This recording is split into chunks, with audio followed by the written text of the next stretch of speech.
다 찾으신 줄로 알고 오늘 말씀은 그 구절이 길지 않으므로 같이 한 목소리로 읽겠습니다. 하나님 말씀 읽겠습니다.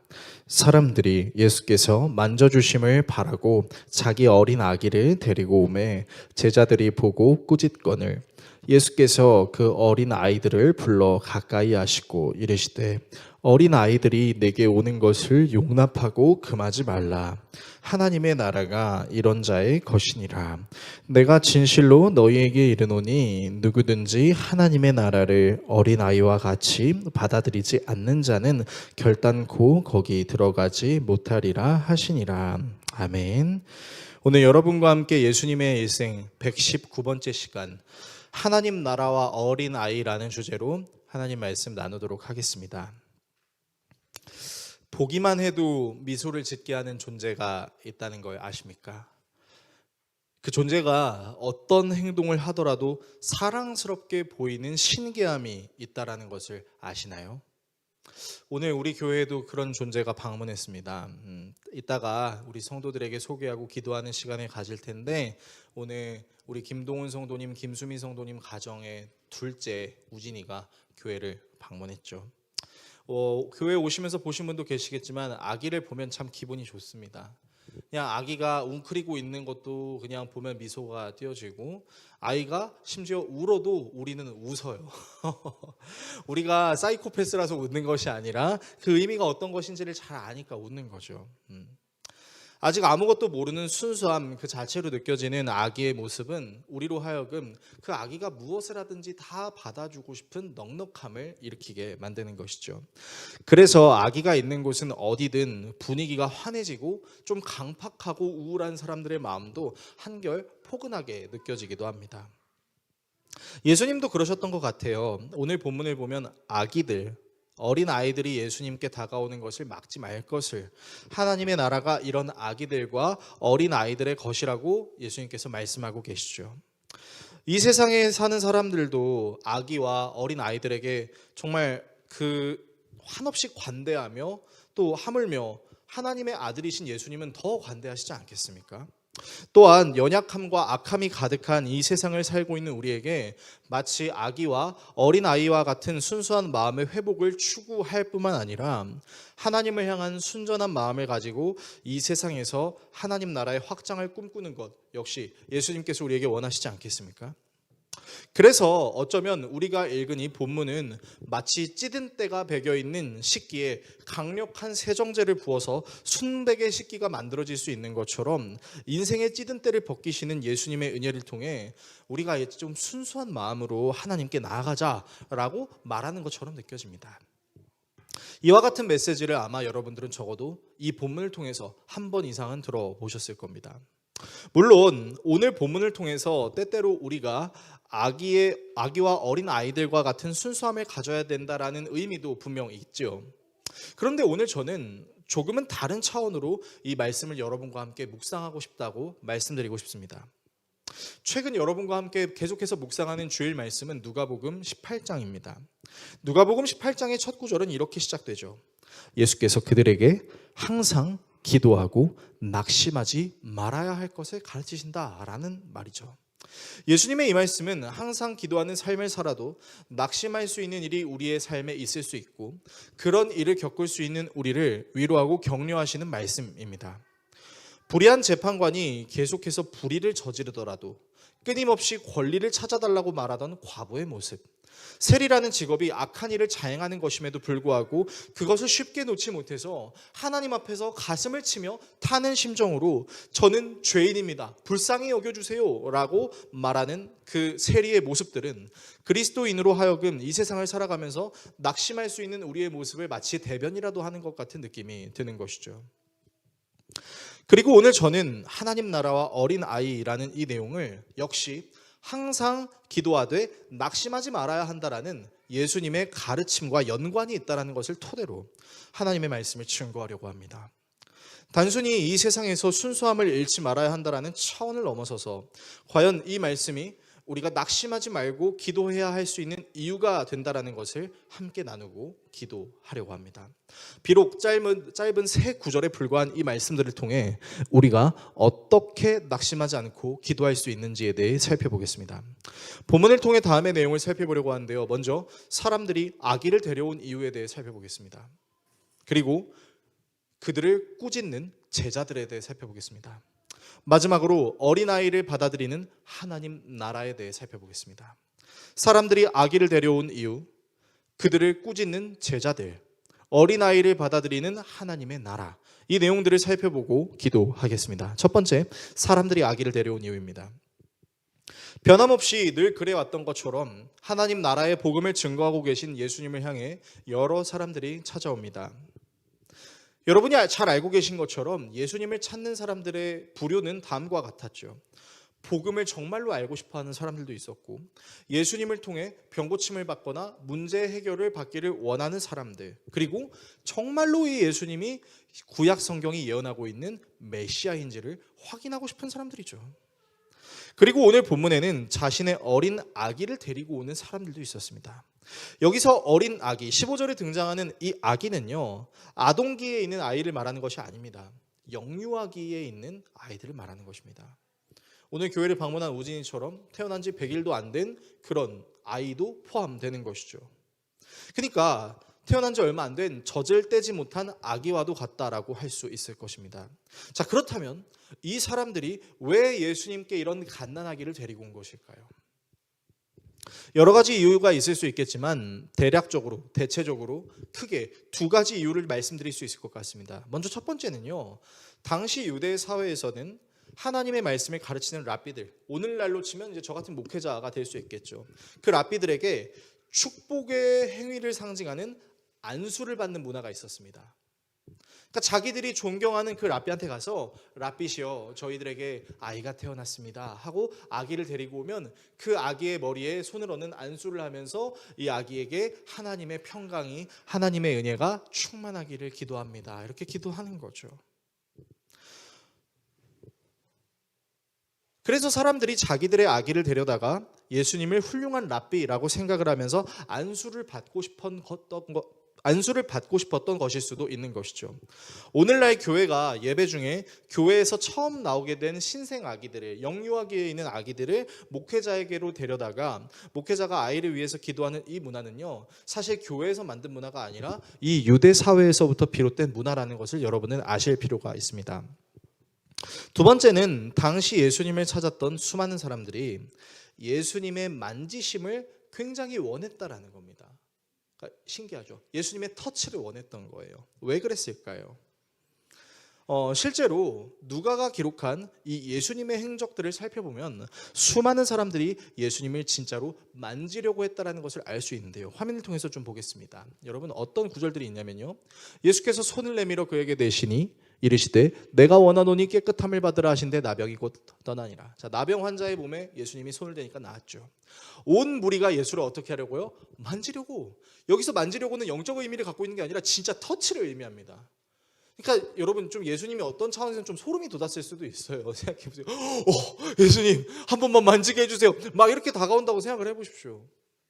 근데 사람들이 예수님을 만진 이유가 뭐예요? 예수께로부터 그 능력이 나와서 모든 사람을 낫게 한다는 거죠. 주께서 과부를 보시고 불쌍히 여기사 울지 말라 하시고 가까이 가서 그 관에 손을 대시니 죽은 자들이 살아나는 역사도 있었고요. 이에 12회를 혈루증으로 앓는 중에 아무에게도 고침을 받지 못하던 여자가 예수님의 뒤로 와서, 자, 예수님 몰래 예수님의 옷자락을 만집니다. 몸을 만질 수는 없으니까 옷을 만지는 거예요. 왜요? 여기서 능력이 나간다라고 생각을 하는 것이죠. 정리해보면 예수님께 자신의 아기들을 데리고 간 사람들은 예수님을 훌륭한 랍비라고 생각해서 제 아이를 축복해 주세요 라는 차원으로 나아갔던 것이거나, 아니면 자신의 아기가 어떤 피치 못할 사정이나 질병이나 어려움이 있어서 그 문제를 해결받게 하려는 사람으로, 이 두 가지 내용으로 우리가 생각할 수 있다라는 것입니다. 문제는 이 두 가지 유형 중 한 가지 유형을 우리가 추측할 수 있는데, 그 이유가 바로 제자들이 이 아기를 데리고 온 사람들을 꾸짖었다는 겁니다. 여기서 꾸짖다라는 단어의 원어의 의미는요, 상대의 말이나 행동에 대해 강하게 비난하거나 질책하거나 책망하다입니다. 그러니까 저리 가, 이 수준이 아니라는 거죠. 더 심했으면 아마 인격 모독도 가했을 것입니다. 거의 뭐 속된 말로 꺼지라는 거죠. 그렇다면 제자들은 예수님을 향해 자신의 아기들을 데리고 오는 이 사람들에게 왜 이런 행동을 했던 것일까요? 두 번째, 그들을 꾸짖는 제자들입니다. 사람들이 예수님께 자기들의 아기를 데리고 온 이유를 우리는 두 가지로 살펴봤습니다. 하나는 축복의 안수, 또 다른 하나는 병고침과 문제 해결의 안수였죠. 제자들이 이 사람들에게 화를 낸 이유를 알아보기 위해서 이 두 가지 상황을 한번 대입해 보겠습니다. 먼저 첫 번째 상황입니다. 자기들의 아기를 데리고 온 사람들이 예수님, 우리 아기를 안수해 주세요. 제 아기도 안수해 주세요. 라는 그 상황을 보면서 제자들에게는 이 사람들을 잘 관리해야 될 의무가 있었을 것입니다.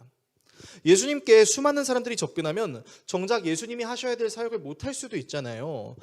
그래서 여러분 한번 재밌는 상상을 우리가 해봤으면 좋겠습니다. 자, 보통 연예인의 팬들이 연예인을 만날 수 있는 비공식적인 상황은 언제냐면, 보통 연예인들이 해외 스케줄을 마치거나 해외 스케줄을 위해서 공항을 갈 때입니다. 그러면 막 포토존 같은 것들이 있어요. 그리고 막 펜스 같은 것도 쳐져 있고, 막 연예인이 막 밴에서 내리거나 탈 때 막 와 오빠, 와 누나 이러면서 막 사진도 찍고 막 만지려고 하지 않습니까? 근데 꼭 그럴 때면은 그 연예인들을 보호하는 가드들이 있습니다. 어우, 되게 멋있어요. 막 정장 딱 입고 귀에다가 인이어 이런 거 딱 차고 막 옆에 막 호신용 무기 같은 거 들고 있으면서 누가 만지려고 하면 막 쳐내기도 합니다. 실제로 이 경호원들의 가드들의 과도한 그 가드 때문에 이제 뉴스에 나왔던 적들도 여러 번 있지 않습니까? 그래서 우리는 그 사람들을 경호원이라고 부릅니다. 그러니까 예수님은 연예인인 거예요. 예수님이 오니까 예수님 좀 우리 아기 좀 만져주세요. 그러니까 가드들이 그만 꺼져 이렇게 얘기를 하고 있는 거죠. 함부로 접근하지 마라고 얘기를 하고 있는 거예요. 사실 예수님이 거리를 다니실 때마다 사람들이 구름대처럼 몰려드는 것은 일상이었기 때문에 어쩌면 제자들의 입장에서는 이런 현상이 생소하거나 낯설게 느껴지지는 않았을 것입니다. 또한 예수님이 세리와 죄인, 음란한 사람들과 어울리는 것을 자주 하셨다는 것을 생각해 봤을 때 제자들은 아마 수많은 교통정리들을 했을 거예요. 예수님의 3년의 공생의 기간을 계속 따라다니면서 잠깐 기다리세요. 예수님이 갈 거예요. 그만 막 이렇게 했다라는 것이죠. 물론 그 제자들에게도 스트레스가 있고 힘든 부분이 있을 수 있겠지만 3년간 예수님을 따라다니면서 이런 행위를 했던 제자들에게는 어떤 예수님께 몰려드는 사람들을 관리하고 교통정리를 하는 노하우가 있었을 수도 있습니다. 우리 줄 서는 맛집 같은 데 가봐도 꼭 직원들이 앞에 나와 있는 경우가 있잖아요. 자, 줄은 여기입니다. 자, 번호표 받으시고요. 캐치 테이블 예약하셨어요? 막 이런 거 다 물어보면서 한다라는 거예요. 그러니까 제자들도 그런 교통정리를 했을 텐데, 여러분 그런 것을 우리가 상상을 했다면 사실 제자들은 아기를 데려온 사람들에게 꾸짖을 필요는 없었을 겁니다. 그렇죠? 하지만 오늘 본문은 단순히 한두 명의 제자가 그 사람들에게 꾸짖은 것은 아닙니다. 원어를 잘 살펴보면 이 제자들이 꾸짖었다 해서 그 제자들이라는 복수 형태는 단순히 한두 명의 복수 형태가 아니라 대다수의 복수 형태를 의미합니다. 그러니까 단지 내 아기한테 축복의 안수 좀 해주세요 라고 얘기했는데 꺼져. 여러분 상상해 보세요. 오늘 김동훈 성도님, 김수민 성도님이 사랑하는 자녀를 데리고 와서 목사님 안수해 주세요 했는데 제가 꺼져 이러면은 교회 나오고 싶겠습니까? 비인격적으로 느끼겠죠. 사실 당시 유대 사회에서는 어린 아기는 사람 취급을 받지 못했었습니다. 여러분 알고 계신가요? 어린 아기나 아이들이나 여자들은 사람의 수의 셈을 취급을 받지 못했었기 때문이죠. 그래서 이스라엘은 과거에 특이했던 게 인구 조사를 하면은 영유아기 아동기를 걸치고 있는 애들을 빼고 여자를 뺐었던 아주 나쁜 그런 관습이 있었어요. 뭐 그런 것 때문에 그런 것이라고 생각하실 수도 있겠지만 여러분 또 반대로 생각해보면 이렇게 생각할 수도 있습니다. 이 제자들의 마음속에는 예수님을 왕으로 섬기려는 마음이 이때만 하도 있었잖아요. 그래서 항상 예수님을 높여드리고 예수님이 나중에 전국에 가시면 저를 좌편에 쟤를 우편에 놔주세요. 내가 너보다 더 훌륭한 제자지라고 논쟁하는 그 장면들이 있지 않습니까? 그러니까 발상을 전환하면 오히려 이렇게 할 수도 있는 거죠. 자, 이리로 오십시오. 우리 예수님께 안수를 받으면 정말 행복합니다. 여호와 샬롬이 충만합니다 하면서 잘 안내했을 수도 있잖아요. 오히려 우리가 모시는 예수님이 이렇게 사람을 사랑하십니다, 이렇게 사랑하십니다 하면서 홍보를 할 수도 있는 거죠. 그래서 첫 번째 상황을 대입시키기는 조금 어려움이 있는 것으로 보입니다. 이어서 두 번째 상황으로 좀 넘어가 봅시다. 자, 두 번째 상황은 아이에게 어떤 병이 있는 겁니다. 이 아기에게 어떤 병이 있어요. 이 병이 쉽게 고쳐지지 않아서 예수님께 직접 이 아기를 데려가는 겁니다. 그리고 이 상황이 제자들에게는 매우 못마땅한 상황이 될 수 있는 겁니다. 왜요? 당시 유대 사회에서는 사람이 접근하면 안 되는 여러 질병들이 있었습니다. 그 중에 대표적인 게 나병이죠. 피부병. 그래서 문둥병, 나병에 걸린 사람들은 진영으로부터 벗어나야 되는 레위기의 율법도 있었죠. 그래서 여러분, 복음서에서 예수님이 사람들의 병을 고쳐주시는 장면을 자세히 보시면 그 사람들이 예수님께 찾아오더라도 그 사람이 예수님께 가까이 오는 경우가 어느 정도는 있더라도 대다수의 경우는 예수님이 직접 찾아가십니다. 대다수에는 예수님이 직접 찾아가셔서 직접 그들을 만져주시는 경우죠. 성경은 아기의 상태에 대해서 어떤 상태였는지, 어떤 질병을 갖고 있는지에 대해서는 사실 명확하게 이야기하고 있지는 않습니다. 하지만 만약 이 아기에게 부정하다 말할 수 있는 어떤 질병이 있었다면 그 아기가 예수님께 가까이 오는 건 제자들에게는 매우 불쾌한 일이 될 수 있는 거죠. 내가 모시고 있는 예수님 앞에 부정한 존재를 들먹입니까? 이 악한 질병을 갖고 있는 아기를 예수님께 가까이 데리고 오는 게 맞는 겁니까? 라고 호통을 칠 수 있는 거죠. 여러분은 축복의 안수를 원하는 첫 번째 장면과 또 고쳐달라는 아기에게 호통을 치는 이 장면, 여러분 첫 번째 상황과 두 번째 상황 중 어떤 상황이 더 성경적이라고 생각하십니까? 누가복음 18장의 문맥을 토대로 오늘 본문을 살펴보면 우리는 사실은 후자가 더 가능성이 있다는 것을 알 수 있습니다. 왜요? 이 아기를 데리고 오는 부모의 모습에서 과부의 모습이 보이거든요. 과부도 자기의 문제를 해결하지 못했거든요. 또 이 부모들을 배척하는 제자들의 모습에서는 바리새인이 보입니다. 너 부정하잖아. 너 가까이 오면 안 되잖아. 너는 우리처럼 그렇게 성결하지 못하잖아. 그리고 그 바리새인을 넘어서 불의한 재판관도 보이죠. 예수님의 만지심을 허용하지 않으려고 하는, 예수님이 가까이 다가가려고 하는 것을 허용하지 않으려고 하는 불의한 재판관도 보이는 거죠. 그래서 여러분께 제가 말씀드리고 싶은 것은 이 상황은 두 번째 상황, 즉 아기에게 어떤 남모를 병이 있었고 그것을 예수님께 치료를 받고 싶어서 갔지만 그것을 제자들이 욕을 하며 호통을 치며 쫓아내고 있는 장면이 더욱 성경적이다라는 것을 여러분들께 말씀드리는 것입니다. 세 번째, 어린아이를 받아들이는 하나님 나라입니다. 제자들이 아기를 데리고 온 부모를 향해 맹렬히 꾸짖고 있을 때 예수님은 어린이들이 내게로 오는 것을 막지 마라 라고 말씀하시죠. 사실 오늘 본문은요, 예수님의 감정의 상태를 드러내고 있지는 않습니다. 하지만 동일한 내용을 다루고 있는 마태와 마가복음 중에서 마가복음 10장을 살펴보면요, 예수님은 이렇게 호통을 치고 있는 제자들에게 깊게 탄식하고 계십니다. 쉽게 설명해 드리면 이런 거예요. 뭐 하는 거야? 니네 진짜 뭐 하냐? 이렇게 진짜 분노하시는 거죠. 열받으신 거예요. 왜요? 예수님은 이전에 이미 어린아이가 자신에게 다가오는 것을 막지 말라고 하신 적이 있었기 때문이죠.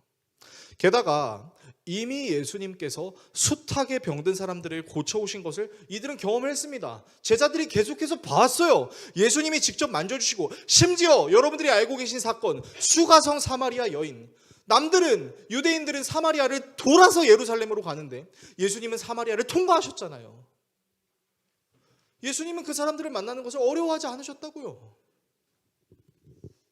그러니까 어떻게 보면 예수님은 야, 니들이 그렇게 나랑 오랫동안 사역을 했음에도 불구하고 여전히 너희들은 모르니? 하고 한심하고 탄식하는 눈빛으로 쳐다보시는 거죠. 그래서 예수님께서는 제자들에게 이렇게 말씀하세요. 본문 15절에서 17절의 말씀을 화면을 통해 같이 읽겠습니다. 사람들이 아기들까지 예수께로 데려와서 쓰다듬어 주시기를 바랐다. 제자들이 보고서 그들을 꾸짖었다. 그러자 예수께서 아기들을 가까이에 부르시고 말씀하셨다. 어린이들이 내게로 오는 것을 허락하고 막지 말아라. 하나님의 나라는 이런 사람의 것이다. 내가 진정으로 너희에게 말한다. 누구든지 어린아이와 같이 하나님의 나라를 받아들이지 않는 사람은 거기에 들어가지 못할 것이다. 자, 말씀을 자세히 보십시오. 자, 예수님이 아기들을 가까이 있게 하시고 하나님의 나라는 이런 아기들의 것이야. 어린아이와 같이 하나님의 나라를 받아들이는 게 중요해 라고 말씀하십니다. 자, 그렇다면 이 아기들, 어린아이들은 도대체 무엇을 상징하는 것일까요? 자, 예수님의 안수를 필요로 했던 이 아기들을 한번 생각해 봅시다. 이 아기들은 어떤 병에 걸렸다 하더라도 자기들이 어떤 병에 걸렸는지 인지하지 못합니다. 우리 같은 성년이 되어서야 감기인지 복통인지 아니면 심각한 병인지를 병원을 통해 가서라도 알 수 있는 것이죠. 하지만 아이는 스스로 그걸 알지 못합니다. 심지어 내가 무슨 병에 걸렸는지를 알게 되더라도 그것을 자기 힘으로 대처하는 능력이 아기에게는 없습니다. 또한 아기들은요, 아무리 부모가 좋은 말을 해줘도 그게 정말 좋은 말인지 알지 못합니다. 부모들의 좋은 말을 깨닫기까지는 상당히 오랜 시간이 걸려요. 자녀들 키워보신 분들은 다 아시겠지만, 또 자녀이신 분들은 다 아시겠지만, 우리가 자녀에게 그리고 부모님께 가장 많이 들은 말이 뭔지 아세요? 하지마예요. 하지마. 해도 되라는 말은 생각보다 안 듣습니다. 근데 부모들의 하지 말라는 말이 무조건 부정적인 말인가요? 아니에요. 진짜로 그 자녀를 위해서 하는 말이에요. 내 아들아, 내 딸아, 그거는 하면 안 되는 거야. 그거를 하면 이런 일이 있기 때문에 안 되는 거야. 자녀를 위해서 해주는 말이라고요. 근데 자녀들이 그거 들어요? 안 들어요.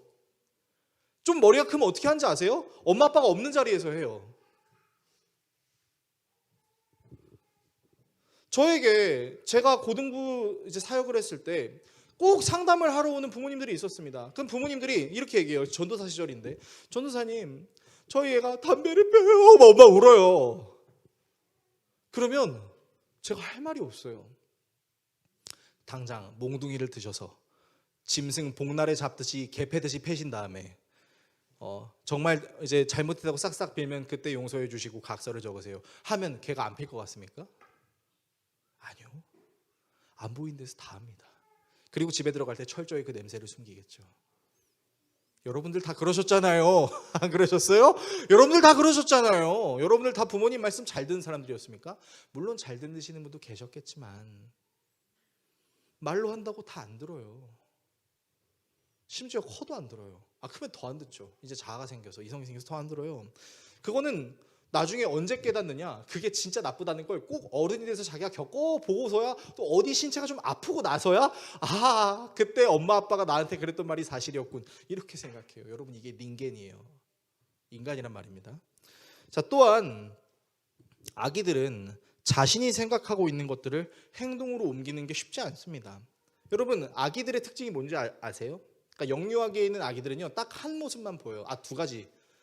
크게 두 가지인 것 같아요. 그냥 하나는 그냥 빵꾸 눕고 있는 거. 빵꾸 웃고 있어요. 그리고 하나는 뭐겠어요? 우는 거. 여러분, 아기들의 의사소통의 방식이 되게 단순한 거 아십니까? 배고플 때도요, 에! 심심할 때도, 에! 부모님이 보고 싶을 때도, 에! 갑자기 현타가 오는데. 그리고 졸음이 올 때도, 졸음이 마치 자기의 생명을 앗아간다라고 생각해서 엥! 하고 울어요. 그러니까 모든 행위가 우는 행위로 다 직결이 된다는 거죠. 그러면 이제 부모들은 답답해요. 그래서 막 찾기 시작하죠. 배고프니? 기저귀에 똥 쌌니? 졸리니? 심심하니? 그 중에 하나 맞으면 이제 다행인 거야. 그렇게 아기들을 키웁니다. 그러니까 모든 아이들이 우는 행위로 자기들의 의사를 표현해요. 이 아기들이 나중에 이성과 감정과 행동의 영역이 발달되기 시작해서야 말합니다. 엄마 배고파 밥 줘. 엄마 엉덩이가 축축해. 이렇게 얘기를 해요. 어느 정도 성장해야 배고픈 거, 심심한 거, 그리고 어떤 생리현상, 또 부모님이 보고 싶을 때 졸음이 오는 이 모든 것들을 알 수 있는 것이죠. 자, 이 모든 아기들의 특성들을요, 우리의 신앙에다가 한번 적용해 보자고요. 하나님을 온전히 신뢰하지 못하는 사람을 어린아이와 같은 영성이라고 한번 가정해 보겠습니다. 자, 이런 어린아기와 같은 영성을 가진 사람들은요, 자신의 죄의 영향으로부터 자기가 모든 영역에서 완전할 수 없다는, 완전히 자유로울 수 없다라는 것을 알지 못해요. 내가 마음만 먹으면 되지, 내가 생각만 하면 내 힘들고 이 어려운 문제 해결할 수 있지, 그렇게 생각합니다. 사실 그 문제는 하나님만이 해결하실 수 있는 건데요. 또한 아무리 복음을 읽고 듣는다 할지라도 그게 진짜 소식인지를 알게 되기까지는 상당히 오랜 시간이 걸립니다. 복음이 좋은 소식이래. 분명히 처음에는 하나님을 뜨겁게 만났었던 것 같은데 시간이 흐르니까 그냥 차갑게 식어버리기도 하고, 다시 시간이 지나면서 그때 하나님께서 나에게 말씀하셨던 게 이거구나, 우리 그렇게 깨닫지 않습니까? 10년을, 20년을, 30년을, 40년을 신앙생활을 했는데도 여전히 모르는 것들이 있지 않나요? 아무리 복음을 읽어도 그게 좋은 소식인지를 나중에 돼서야 깨닫는 사람들이 많아요. 예수님의 제자들도 마찬가지예요. 여러분, 예수님의 제자들이 언제부터 순교가 가능했는지 아세요? 예수님이랑 3년 동안 먹고 자고 했을 때 몰랐어요. 그분이 죽으시고 부활하셨을 때야, 그때야 비로소 알았죠. 또한 신앙의 사유화가 부족해서 이 세상에서 어떻게 하나님을 믿는 신앙으로 삶을 살아내야 되는지를 잘 알지 못해요. 죄송한 말씀이지만 다 목회자에게만 의지하려고 합니다. 여러분, 건강한 교회는 목회자가 제왕 목회를 한 데가 아닙니다. 목회자가 성도들과 함께 씨름하고 이 세상이 정말 힘들고 어렵다는 것을 몸소 경험하면서 그럼에도 불구하고 우리 예수님의 은혜로 같이 살아냅시다라고 격려하는 리더에 불과한 거죠. 목사님 말씀, 하나님 말씀 아니에요. 목사는 하나님의 말씀을 전달하는 통로에 불과하죠. 여러분이 저를 위해서 기도해 주시는 건 정말 감사하고 고맙지만 전 여러분들의 제왕이 되고 싶은 마음은 없습니다. 제가 어떻게 여러분들의 삶을 책임지나요? 제가 어떻게 여러분들에게 이래라 저래라 할 수 있나요? 그저 여러분들이 신음하실 때 같이 신음하고, 여러분들이 기쁠 때 같이 기뻐하며, 그럼에도 불구하고 우리 함께 예수님께 나아갑시다. 제가 이렇게 말씀드리면 어떤 분들은 목사님 너무 책임감이 없으신 거 아니에요? 라고 말할 수도 있겠죠. 근데 여러분, 인본주의가 엄청나게 발달한 이 세상 속에서 제가 여러분들한테 이래라 저래라 한다고 여러분들이 제 말 다 들으시겠습니까? 더 싫어하겠죠. 그래서 항상 기도합니다. 우리 성도들의 마음속에 하나님을 향한 마음이 더 갈망하는 그 마음이 생길 수 있도록 나에게 지혜와 총명을 허락해달라고 저 그렇게 기도합니다.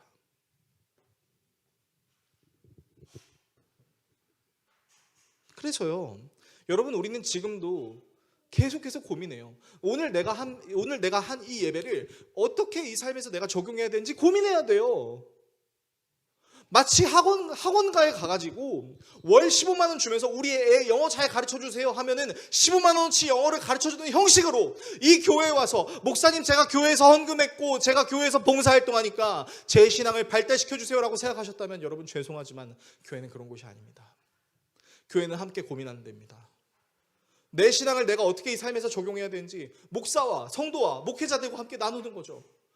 제가 살아보니까 너무 힘들더라고요.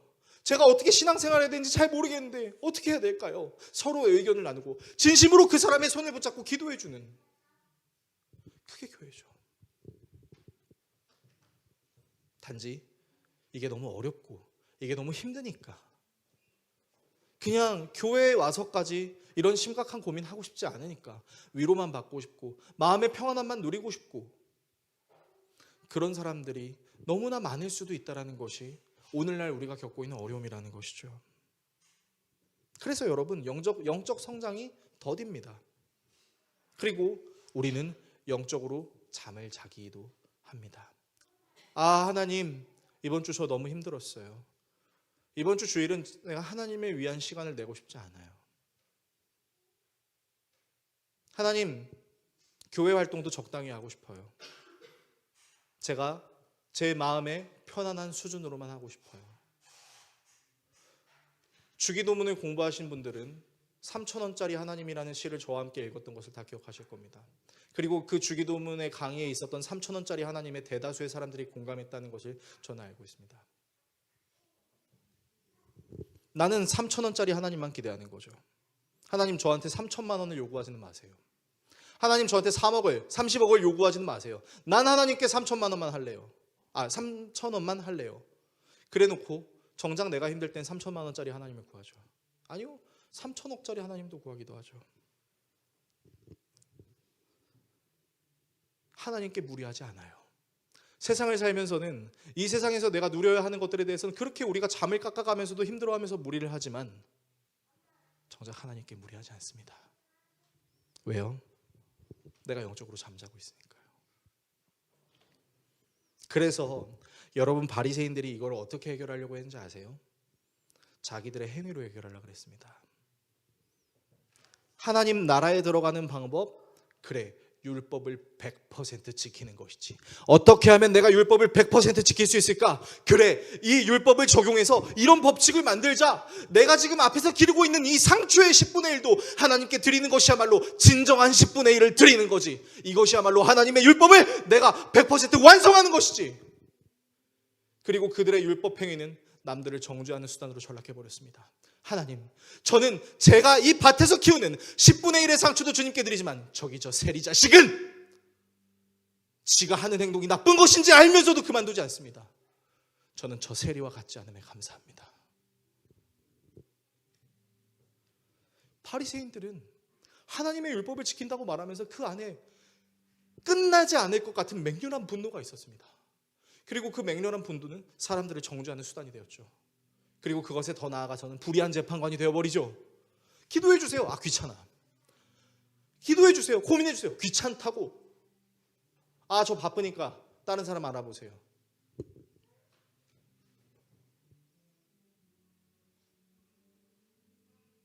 여러분, 이런 어린아이와 같을 수 있는 우리에게 다가오는 하나님 나라는 그렇지 않다라는 겁니다. 하나님 나라는 스스로의 인생을 책임질 수 없는 어린아기처럼, 스스로의 인생을 책임질 수 없는 과부에게도, 배고프면 밥을 먹고 졸리면 잠을 자면 되는데 그것조차도 제대로 하지 못해서 그저 우는 형식으로만 의사소통을 하려고 하는 그 어린 아기처럼 내가 하고 싶은 것에만 집중하고 하나님께는 전혀 무리하지 않고 내가 원하는 것을 위해서는 충분히 무리하면서도 하나님께는 늘 현실적인 증거를 내세우는 그런 어린 아기와 같은 우리도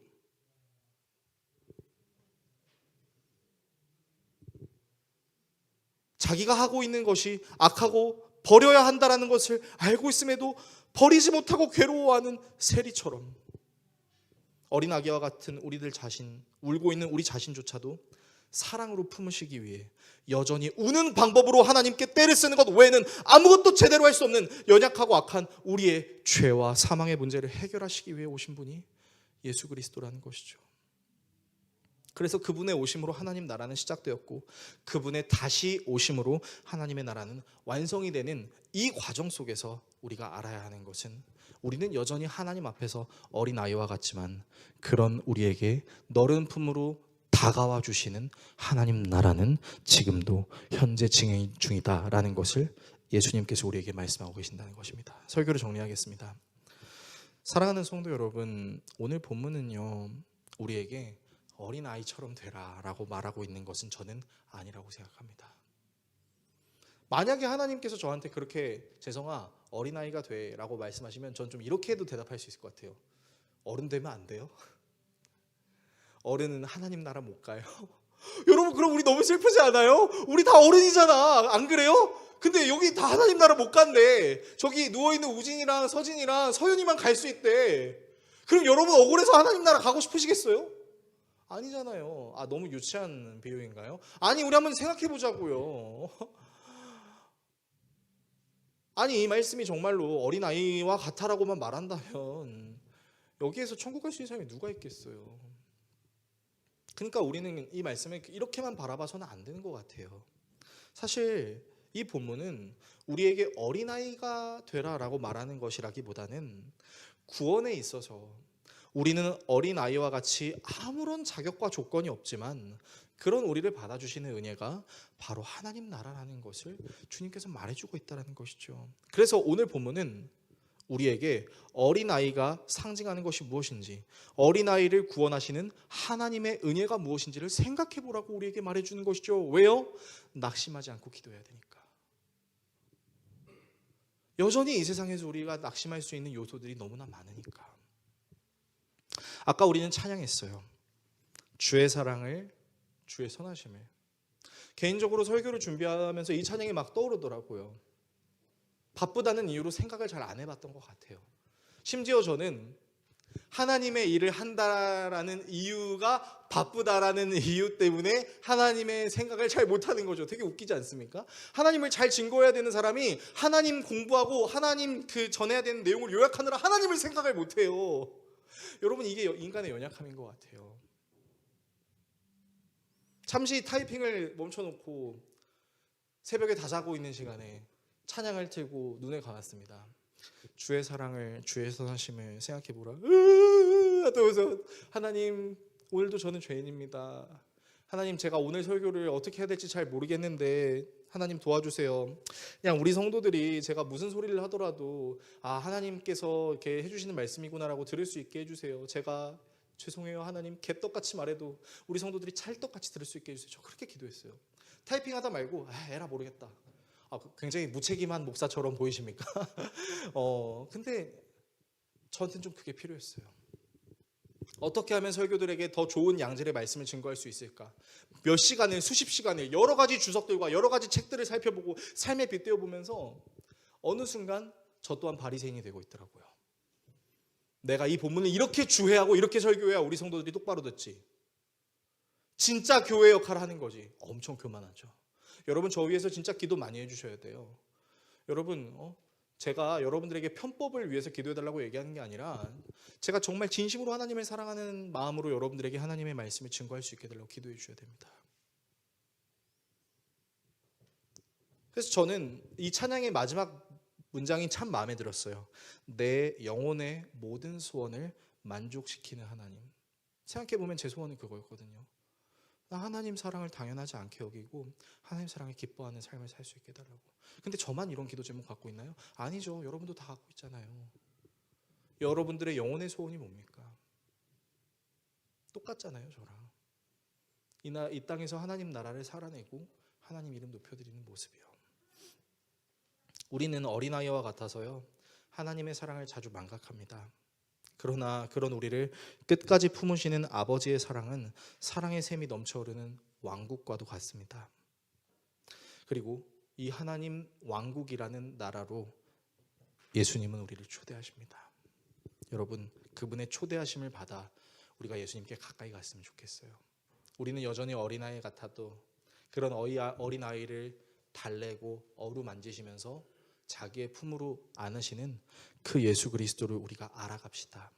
그리고 그 예수 그리스도의 은혜를 통하여 이 세상을 살아내는 동안 우리의 영성이 장성한 그리스도의 분량으로 이루어지는 은혜가 저와 여러분 모두에게 있을 수 있기를 예수 그리스도의 이름으로 축원합니다.